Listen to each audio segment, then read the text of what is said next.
For those of you looking for a budget-friendly GPU that isn't outdated, the Green Team's latest RTX 5060 8GB fits nicely into that sweet spot where price, features, performance, and a bit of future-proofing all line up well.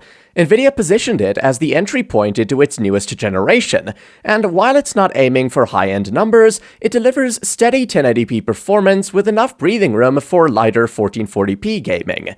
You can also look at AMD's RX 9060 XT 8GB in this range, which usually offers slightly stronger rasterized performance. But the 5060 remains the better pick if you want the latest AI features, DLSS support, and stronger ray tracing. Before moving into thermals and design, let's take a look under the hood. The RTX 5060 is built on NVIDIA's Blackwell architecture, featuring 3840 CUDA cores and an 8GB VRAM configuration on a 128-bit bus with a memory bandwidth of around 448 GB per second. Plus, all the new DLSS 4 with multi-frame generation adds an extra layer of flexibility in newer games, letting you achieve smoother gameplay and more FPS, though you still need to be mindful of VRAM-heavy settings in modern titles.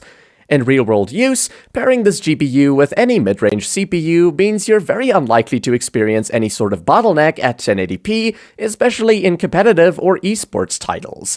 Instead, you can expect strong performance, typically above 144 FPS, with settings adjusted appropriately. In AAA games, the 5060 still delivers playable performance at 1080p high settings, usually ranging between 60 and 90 plus FPS depending on the title. In newer demanding games like Marvel's Spider-Man 2 or The Last of Us Part 2 remastered on PC, you can still enjoy smooth 1080p gameplay by combining sensible settings with DLSS 4, generally keeping frame rates comfortably above 60 FPS instead of chasing unrealistic triple-digit numbers in every scenario. On the design side, the Gigabyte Windforce OC uses Gigabyte's Windforce system with two Hawk fans. The card has a reinforced structure, adding durability without making it overly bulky. It's quite compact, measuring roughly 199mm in length, 116mm wide, and 40mm high, taking up about 2.5 slots, which means gamers with smaller cases don't have to worry about upgrading another part.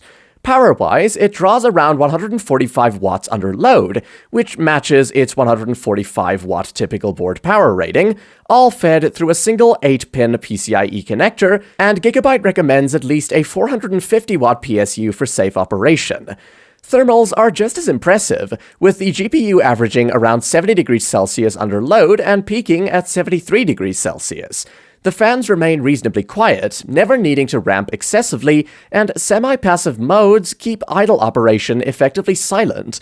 In simple terms, the heatsink design is efficient enough to maintain healthy temperatures without being overly dense, and the compact build makes it a great choice for small form factor builds. That being said, from a value standpoint, the RTX 5060 makes a lot of sense for budget builders who want good efficiency, modern architecture, and strong support for DLSS 4.